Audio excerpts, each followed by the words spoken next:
আলহামদুলিল্লাহি রাব্বিল আলামিন ওয়াসসালাতু ওয়াসসালামু আলা আশরাফিল আমবিয়াই ওয়াল মুরসালিন ওয়া আলা আলিহি ওয়া আসহাবিহি আজমাইন। আউযু বিল্লাহি মিনাশ শাইতানির রাজিম। বিসমিল্লাহির রহমানির রহিম। সম্মানিত দর্শক শ্রোতাবৃন্দ, ভাই এবং বোনেরা, আসসালামু আলাইকুম ওয়া রাহমাতুল্লাহি ওয়া বারাকাতুহু। আমরা আল্লাহ রাব্বুল আলামিনের অফুরন্ত অনুগ্রহের শুকর আদায় করি, যিনি প্রতিদিনকার মতো আজও ইসলামিক টিভি কর্তৃক আয়োজিত আজকের এই মহাজীবন অনুষ্ঠানে আমাদেরকে উপস্থিত থাকার সুযোগ করে দিলেন। এজন্য আমরা পড়ি আলহামদুলিল্লাহ। সম্মানিত ভাই এবং বোনেরা, বিগত পর্বগুলোতে আমরা হযরত উমর ফারুক রাদিয়াল্লাহু তাআলা আনহুর শাসনতান্ত্রিক বিভিন্ন বিষয়াদি সম্পর্কে যৎসামান্য আলোকপাত করার জন্য চেষ্টা করেছি। আজও আমরা হযরত উমর ফারুক রাদিয়াল্লাহু তাআলা আনহুর রাষ্ট্র শাসনের পর্যায়ে তার যে তাকওয়ার ভূমিকা ছিল, তাকওয়ার পরিপূর্ণ আদর্শ যে তার ভিতরে প্রস্ফুটিত হয়ে এসেছিল, এটা আমরা দেখতে পাব। হযরত উমর ফারুক রাদিয়াল্লাহু তাআলা আনহু তিনি তার শাসনকালের স্বল্পতম সময়ে মাত্র 10টা বছর তিনি শাসন করার সুযোগ পেয়েছিলেন। এর মধ্যেই তিনি তদানীন্তন বিশ্বের সুপার পাওয়ার বাইজেন্টাইন রোম এবং পারস্যের উদ্ধত মস্তককে তিনি চূর্ণ বিচূর্ণ করে দিয়েছিলেন এবং তার রাজত্বের পরিসীমা গোটা পৃথিবীর অর্ধেকটা ছড়িয়ে পড়েছিল। অর্ধ পৃথিবী করেছ শাসন, ধুলার তখতে বসি, খেজুর পাতার প্রাসাদ তোমার বারে বারে গেছে খুশি। সাইমুম ঝড়ে পড়েছে কুটির, তুমি পড়নি নুয়ে, ঊর্ধ্বের যারা পড়েছে তাহারা তুমি ছিলে খাড়া ভুয়ে। সম্মানিত ভাই এবং বোনেরা, হযরত উমর ফারুক রাদিয়াল্লাহু তাআলা আনহুর হাতেই ইসলামী রাষ্ট্রের নিয়মতান্ত্রিক শাসন ব্যবস্থা পরিস্ফুটিত হয়ে পড়ে এবং তিনি তার আমলে, তিনি তার নেতৃত্বে, তার পরিচালনায় তার অগ্রবর্তী বাহিনীরা গোটা বিশ্বের 1036টি শহর ইসলামী রাষ্ট্রের অন্তর্ভুক্ত হয়ে যায়। এভাবে হযরত উমর ফারুক রাদিয়াল্লাহু তাআলা আনহু তার দিগ্বিজয় অভিযান শুরু করেন এবং এই কাজে তার একমাত্র মূল মন্ত্র ছিল তাকওয়া। কারণ তাকওয়াই হচ্ছে সে আদর্শ যার মাধ্যমে বান্দা কেবলমাত্র আল্লাহ রাব্বুল আলামিনের প্রতি ভয় করতে শেখে। আর যখন কেউ আল্লাহ পাককে ভয় করা শুরু করে, তখন তার কলিজার ভিতরে পৃথিবীর আর কারো ভয় থাকে না, তখন গোটা পৃথিবী তাকে দেখে ভয় পায়। এই তাকওয়া অর্জন করার জন্য আল্লাহ রাব্বুল আলামিন মহাগ্রন্থ আল কোরআনে কারীমের সূরাতুল ইমরান, সূরা আল ইমরানের 102 নম্বর আয়াতের ভিতরে আল্লাহ পাক বলছেন, ইয়া আইয়ুহাল্লাযীনা আমানুত্তাকুল্লাহা হাক্কা তুকাতিহি ওয়া লা তামুতুন্না ইল্লা ওয়া আনতুম মুসলিমুন। হে ঈমানদারগণ, তোমরা আল্লাহকে ভয় করো যেমন তিনি ভয়ের যোগ্য। তোমরা যথার্থভাবে আল্লাহ পাককে ভয় করো এবং তোমরা মরে যেও না। আল্লাহ পাক আমাদেরকে মরতে নিষেধ করেছেন, কিন্তু মৃত্যুবরণ করা ছাড়া তো আমাদের উপায়ও নাই। যেজন্য আল্লাহ পাক বলছেন, তোমরা মরে যেও না যতক্ষণ পর্যন্ত তোমরা মুসলিম না হচ্ছ। আল্লাহ পাকের কাছে আত্মসমর্পিত না করা পর্যন্ত, আত্মসমর্পণ না করা পর্যন্ত আমাদেরকে মৃত্যুবরণে নিষেধ করা হয়েছে। আর আমাদেরকে বলা হচ্ছে যে, হে ঈমানদারগণ, তোমরা আল্লাহকে ভয় করো যেমন তিনি ভয়ের যোগ্য। সম্মানিত ভাই এবং বোনেরা, হযরত উমর ফারুক রাদিয়াল্লাহু তাআলা আনহু এই আয়াতে কারিমা থেকে শিক্ষা গ্রহণ করেছিলেন এবং তার কলিজার ভিতরে, তার অন্তরাত্মার ভিতরে একমাত্র আল্লাহ পাক ছাড়া কারো ভয়ের অস্তিত্ব বিন্দু পরিমাণও সেখানে ছিল না। যার কারণে আমরা দেখতে পাই তিনি এতখানি দুঃসাহসী হয়ে গিয়েছিলেন যে তার সেনাবাহিনী, অস্ত্রপাতি, সাজ সরঞ্জাম পৃথিবীর যে কোনো দেশের তুলনায় কম থাকা সত্ত্বেও তিনি মজলুম মানুষের হাহাকার দেখে, মজলুম মানুষের অত্যাচারিত হওয়া দেখে তাদের মুক্তির জন্য এবং জনগণের প্রতি এই জুলুমবাজদের শাসনকে খতম করার জন্য হযরত উমর ফারুক রাদিয়াল্লাহু তাআলা আনহু রোম সম্রাটকে চিঠি দিয়েছিলেন। তিনি সেখানে লিখেছিলেন, রোম সম্রাট, হয় ইসলাম গ্রহণ করো, নতুবা ইসলামী রাষ্ট্রের করদ রাজ্যে পরিণত হও। এই দুটার যে কোনো একটাকে তুমি গ্রহণ করো। যদি একটাও ভালো না লাগে তবে তোমার বিরুদ্ধে আমি এমন এক বাহিনী পাঠাচ্ছি, এই পৃথিবীতে বেঁচে থাকা তোমাদের যত প্রিয়, আমার এই বাহিনীর কাছে মৃত্যু ততোধিক প্রিয়। সম্মানিত ভাই এবং বোনেরা, হযরত উমর ফারুক রাদিয়াল্লাহু তাআলা আনহুর এই চিঠি গোটা পৃথিবীতে বিস্ময়কর এক অনন্য মর্যাদায় রয়েছে। আমাদের বুঝতে হবে এটা সম্ভব হয়েছিল শুধুমাত্র তাকওয়ার কারণে, কোরআন সুন্নাহ ভিত্তিক শিক্ষা অর্জনের কারণে। হযরত উমর ফারুক রাদিয়াল্লাহু তাআলা আনহু এতখানি স্বাধীন হৃদয়কে তিনি লালন পালন করতে পেরেছেন, যার কারণে রোম সম্রাট এতখানি ভীত হলো যে মুসলমানদের এই শৌর্য বীর্য, এই সাহসিকতার উৎস কোথায়, এর কারণ কি, এতখানি দুঃসাহসী তারা কিভাবে হতে পারে। প্রত্যেকটি যুদ্ধে লক্ষ লক্ষ বাহিনী নিয়ে আমার রোম বাহিনী মুসলমানদের মাত্র কয়েক হাজার বাহিনীর মোকাবেলায় বারবার চরম ব্যর্থতার পরিচয় দিচ্ছে। এর অন্তর্নিহিত বিষয়টা কি, এটা জানার জন্য রোম সম্রাট একবার তার গোয়েন্দা প্রধানকে, অভিজ্ঞ গোয়েন্দা প্রধানকে ডেকেছিলেন এবং ডেকে বলেছিলেন যে একটার পর একটা মুসলমানেরা পৃথিবীর ভূখণ্ড দখল করছে, কদিন পরে তো আমার রোমও নিয়ে যাবে, এদের শক্তির উৎস কি, তুমি একটু অনুসন্ধান করো। রোমের গোয়েন্দা প্রধান সম্রাটের এই ফরমান নিয়ে ছদ্মবেশে মুসলিম বাহিনীর শিবিরে প্রবেশ করেছিল। করে যা কিছু দেখল সে অবাক হয়ে গেল। সে দেখতে পেল মুসলমানেরা রাতের বেলায় সামান্য কিছু ছাতু দিয়ে, মুখের থুতু কিংবা পানি দিয়ে কোনো রকমে ভিজাই নিয়ে তারা খেয়েছে, অথচ তারা রাতের বেলায় বেঘরে ঘুমায় না। কেউ বা দাঁড়িয়ে থাকে তার প্রভুর দরবারে, কেউ কান্নাকাটি করছে, কেউ মুনাজাত করতেছে, আল্লাহর দরবারে ফরিয়াদ করছে তারা। এই দৃশ্য দেখে রোমের গোয়েন্দা প্রধান ফিরে গিয়েছিলেন, গিয়ে রোম সম্রাটকে বলেছিলেন যে জাহাপনা, এমন এক জাতির ভিতরে গিয়েছিলাম, হুম বিল্লাইলে রহবানুন ওয়ামিন নাহারে ফুরসানুন, এমন এক জাতির মাঝে গিয়েছিলাম, গিয়ে দেখতে পেলাম তারা দিনের বেলায় বীর বিক্রমে যুদ্ধের ময়দানে তারা শত্রুর বিরুদ্ধে যুদ্ধ করে, আর রাতের বেলায় তারা ঘুমায় না। কেউ বা দাঁড়িয়ে আছে, কেউ বা রুকুতে আছে, কেউ বা সিজদায় আছে, কেউ বা দুহাত তুলে ফরিয়াদ করছে, রাব্বুল আলামিন বিজয় দেওয়ার মালিক তুমি, শত্রুদের বিরুদ্ধে আমাদেরকে জয়যুক্ত করে দাও। এই দৃশ্য আমি দেখে এলাম।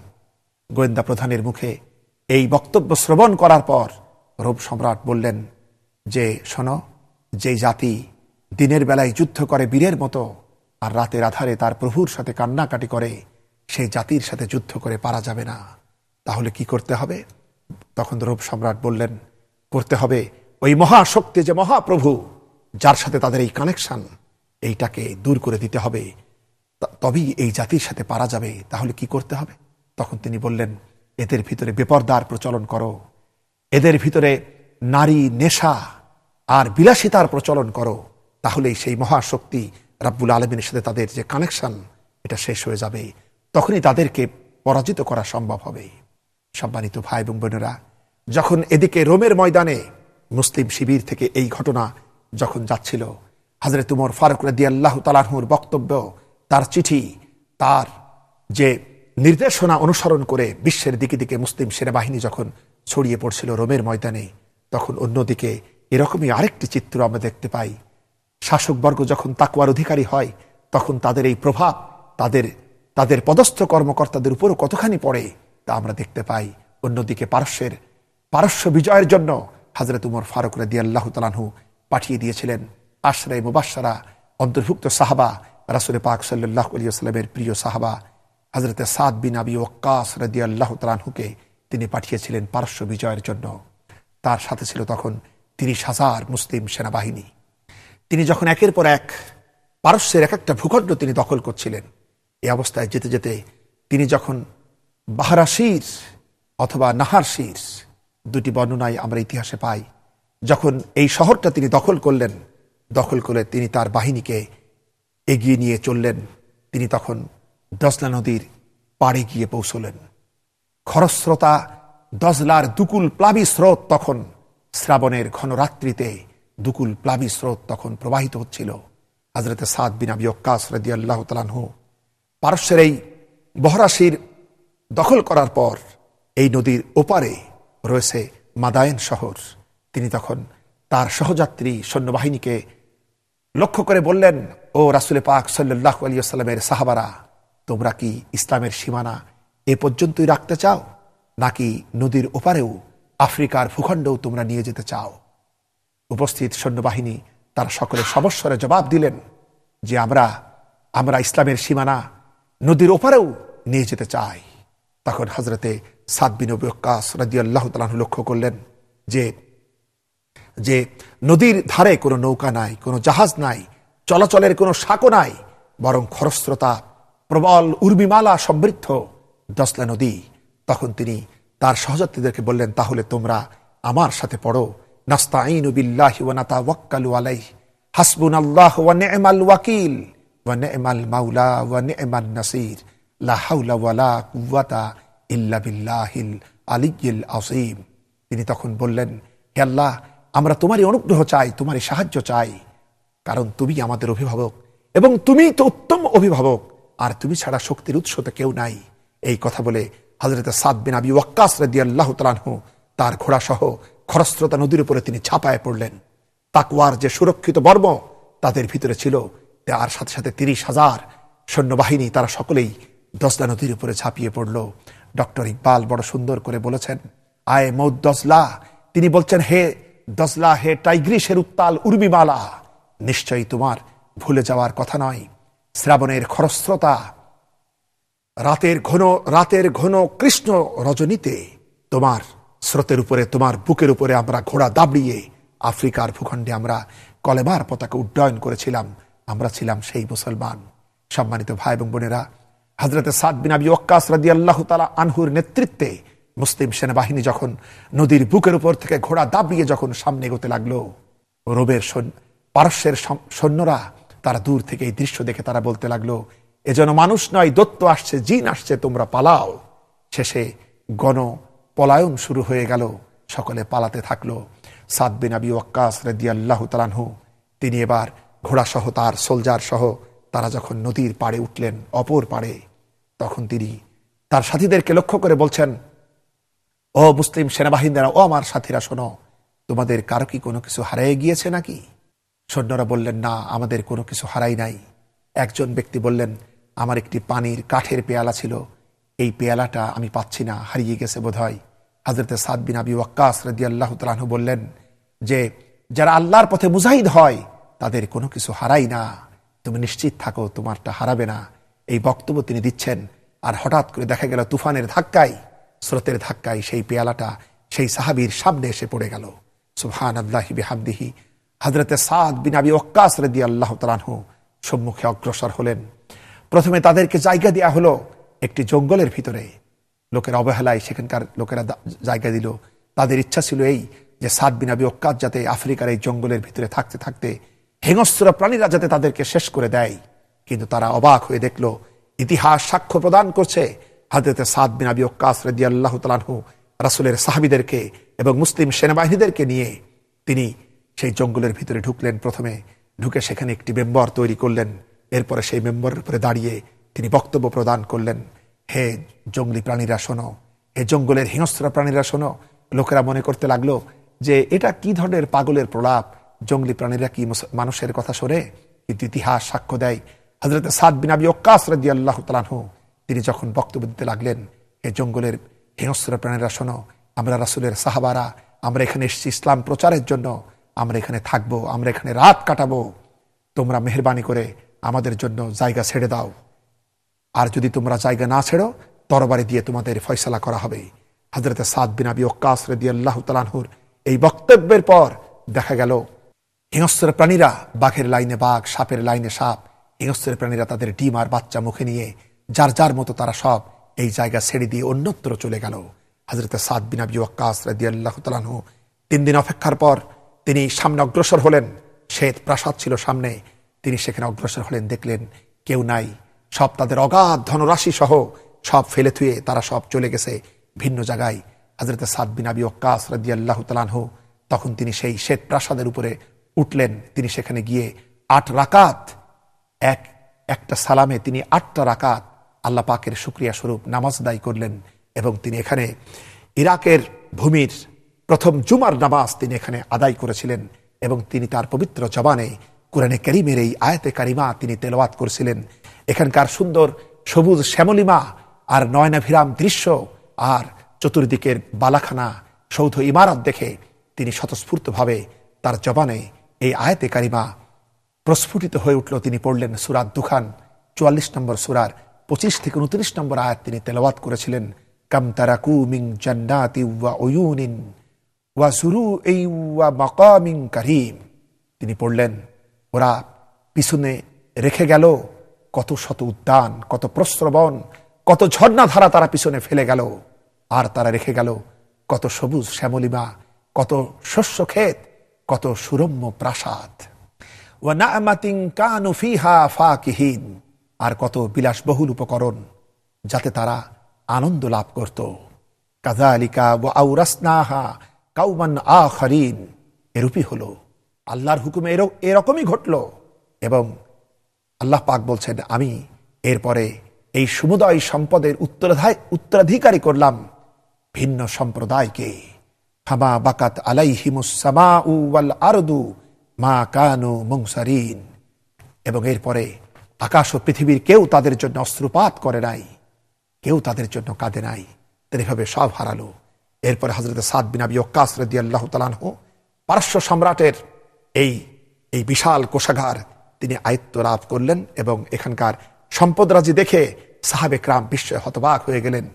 তারপরও তাকওয়ার প্রভাবে তারা এই সম্পদের সব নিলেন না, যা নিলেন তার অর্ধেক আবার তারা রেখে এলেন। প্রচুর মণিমাণিক্য সম্পদ রাজি এবং প্রচুর সম্পদ এখান থেকে লাভ হলো। স্বর্ণের উট লাভ হলো, স্বর্ণের ঘোড়া লাভ হলো এবং নানা রকমের সম্পদ রাজি নিয়ে সেখানে সাহাবীদের মধ্যে, সাথীদের ভিতরে, সৈনিকদের ভিতরে ভাগ করে দেয়া হলো। এর 5 ভাগের 4 ভাগ আর বাকি 1 ভাগ পাঠিয়ে দেয়া হলো মদিনা মুনওয়ারায়। যখন এটা নিয়ে দূত রওনা হলো, অপরদিকে হযরত উমর ফারুক রাদিয়াল্লাহু তাআলা আনহু তখন ছিলেন জেরুজালেমের পথে। তিনি তখন একটি জায়গার একটি টিলার উপরে দাঁড়িয়ে তিনি যখন চারিদিকের নয়নাভিরাম সবুজ শ্যামলিমা দেখছিলেন আর অদূরে দেখতে পেয়েছিলেন দিমাশকের সুউচ্চ অট্টালিকা, তখন তার মুখ থেকেও এই একই আয়াতে কারিমা যেটা সাদ বিন আবি ওয়াক্কাস রাদিয়াল্লাহু তাআলা আনহু উচ্চারণ করেছিলেন, এই একই আয়াতে কারিমা তার মুখ থেকে উচ্চারিত হয়েছিল। তার কারণ ছিল উভয়ই ছিলেন রাসূল পাক সাল্লাল্লাহু আলাইহি ওয়াসাল্লামের সম্মানিত সাহাবা এবং রাসূল পাক সাল্লাল্লাহু আলাইহি ওয়াসাল্লাম তাদেরকে এই একই কোরআনে কারীম দিয়ে তাদেরকে শিক্ষায় শিক্ষিত করেছিলেন, সুশিক্ষা দিয়েছিলেন, তাকওয়ার অপরূপ শিক্ষা তাদেরকে দান করেছিলেন। সম্মানিত ভাই এবং বোনেরা, রাসূল পাক সাল্লাল্লাহু আলাইহি ওয়াসাল্লাম যেই সিলেবাস দিয়ে, যেই শিক্ষা দিয়ে তিনি তাদেরকে গঠন করেছিলেন, আমরা যদি একটু চিন্তা করি, আজকে পৃথিবীর বরেণ্য বিশ্ববিদ্যালয়গুলো Oxford, Munich, California, Boston, Harvard university, সারা পৃথিবীতে যত বিরাট বিরাট ইউনিভার্সিটি ছড়িয়ে আছে, আপনারাই বলুন রাসূল পাক সাল্লাল্লাহু আলাইহি ওয়াসাল্লাম শুধুমাত্র এই কোরআন দিয়ে যে ধরনের সাহাবে کرام তৈরি করেছিলেন, যে ধরনের সেনাপতি তৈরি করেছিলেন, সেনানায়ক তৈরি করেছিলেন, রাজ্য শাসক তৈরি করেছিলেন, খলিফা তৈরি করেছিলেন, বীর তৈরি করেছিলেন, যেরকম মানবদরদী নেতা তৈরি করেছিলেন, পৃথিবীর এই বিশ্ববিদ্যালয়গুলা সকলে মিলে তাদের শিক্ষা দীক্ষা দিয়ে তারা কি পারবে একটা উমর তৈরি করতে, একটা আবু বকর তৈরি করতে, একটা খালিদ বিন ওলীদ তৈরি করতে? তারা কি পারবে? আপনারা জানেন এটা সম্ভব নয়। এটা হয়েছিল শুধু মাত্র কোরআনে কারীমের শিক্ষার বদৌলতে। সম্মানিত ভাই এবং বোনেরা, তারা যেহেতু একই ঝর্ণাধারা থেকে তাদের পিপাসা মিটিয়েছিল, যার কারণে তারা প্রতিটি দৃশ্যের সামনে তারা আল্লাহ পাকের শুকরিয়া জানাতো, আল্লাহ পাকের ভীতি তারা অবলম্বন করত। সম্মানিত ভাই এবং বোনেরা, এরপরে যখন পারস্যের এই বিজয় সম্পদ যখন হযরত উমর ফারুক রাদিয়াল্লাহু তাআলা আনহুর কাছে মদিনা মুনওয়ারায় পাঠানো হলো, দূত যখন সেখানে পৌঁছে গেল, হযরত উমর ফারুক রাদিয়াল্লাহু তাআলা আনহুর সামনে এই অগণিত মণিমুক্তা এবং এই অজস্র সম্পদ যখন রাখা হলো, মদিনা মুনওয়ারায় তখন আনন্দের ঢেউ প্রবাহিত হচ্ছে। এখন রোম এবং পারস্য পৃথিবীর 2 গর্বিত শক্তি তখন মুসলমানদের পদানত হয়ে গিয়েছে। পৃথিবীতে আর কেউ নাই যে মুসলমানদের পানে চোখ তুলে তাকায়। সুতরাং মদিনায় ঈদের আনন্দ শুরু হয়েছে, লোকেরা সব ছুটে আসছে মসজিদে নববীর দিকে হযরত উমর ফারুক রাদিয়াল্লাহু তাআলা আনহুর কাছে। তারা এসে অবাক হয়ে দেখতে পেল যে অফুরন্ত সম্পদের নিয়ামতের সাম্রাজ্যের সামনে বসে হযরত উমর ফারুক রাদিয়াল্লাহু তাআলা আনহু অঝোর ধারায় কাঁদছেন। তারা অবাক হয়ে জিজ্ঞাসা করলেন, আমিরুল মুমিনিন, আজকে আপনি কাঁদছেন? আজকে তো আমাদের আনন্দের দিন। হযরত উমর ফারুক রাদিয়াল্লাহু তাআলা আনহু দূরদর্শী ছিলেন। তিনি তখন বললেন, ও আমার সাথীরা শোনো, আমি এই সম্পদের এই নিয়ামতের সাম্রাজ্যের ভিতরে আমি মুসলিম উম্মার ধ্বংস দেখতে পাচ্ছি। সম্মানিত ভাই এবং বোনেরা, হযরত উমর রাদিয়াল্লাহু তাআলা আনহু জানুমান করেছিলেন, আজকে ক্রমে ক্রমে তাই হয়ে গিয়েছে, কারণ আমরা কোরআন সুন্নাহর শিক্ষা থেকে দূরে সরে গেছি। সম্মানিত ভাই এবং বোনেরা, হযরত উমর ফারুক রাদিয়াল্লাহু তাআলা আনহু যখন তিনি দিনহীন ছিলেন, যখন তার কোনো ক্ষমতা ছিল না, ইসলামী রাষ্ট্রের যখন খুব দুর্বল অবস্থা ছিল, তখনও যেমন তিনি তাকওয়া অবলম্বন করেছেন, আল্লাহকে ভয় করে তিনি নিজের জীবন জীবিকা নির্বাহ করেছেন। আজকে যখন সারা পৃথিবীর রোম পারস্যের মহা সাম্রাজ্যের অধিকারী, যখন তার পায়ের কাছে সেই সম্পদ গড়ায়, তখনও তিনি বিন্দু পরিমাণও সম্পদের দিকে লোভ করেন নাই, তার সাহাবারা লোভ করে নাই। তাই তিনি একবার বলছিলেন যে সত্যি কি সুন্দর কথা যে এক আমানতদারীরা তারা এবার এই সম্পদ রাজি আরেক আমানতদারীর কাছে পৌঁছিয়ে দিয়েছে। এই কথা যখন তিনি বললেন, তখন হযরত আলী রাদিয়াল্লাহু তাআলা আনহু বললেন, আসলে আপনি নিজে যখন আমানতের খেয়ানত করেন না, আপনি নিজে যখন তাকওয়া অবলম্বন করেন, তখন আপনার সাথীরা কি তা না করে পারে? সম্মানিত ভাই এবং বোনেরা, এই তাকওয়ার অপূর্ব শিক্ষা তাদের ভিতরে ছিল। আজকে আমাদের দুনিয়াতে এত হিসাব নিকাশ, এত কিছু থাকা সত্ত্বেও সরকারি সম্পদ কত তসরুফ হচ্ছে, জনগণের সম্পদ কত তসরুফ হয়ে যাচ্ছে। আর তখন এরকমের এত কঠোর হিসাব নিকাশ সেখানে ছিল না। কিন্তু সেখানে সাহাবে کرام এই সম্পদ রাজির একটা কখনো এই কথা শোনা যায় নাই যে তারা এখান থেকে একটা মণিমাণিক্য তারা কখনো গোপন করেছে, এরকম শোনা যায় নাই। এখান থেকে এই অগণিত সম্পদ যখন এলো, হযরত উমর ফারুক রাদিয়াল্লাহু তাআলা আনহু উদার হস্তে এই সম্পদ রাজি থেকে মানুষকে দিতে লাগলেন। এখানে একটি সুন্দর কার্পেটও ছিল, যাকে বলা হতো বসন্ত বাহার।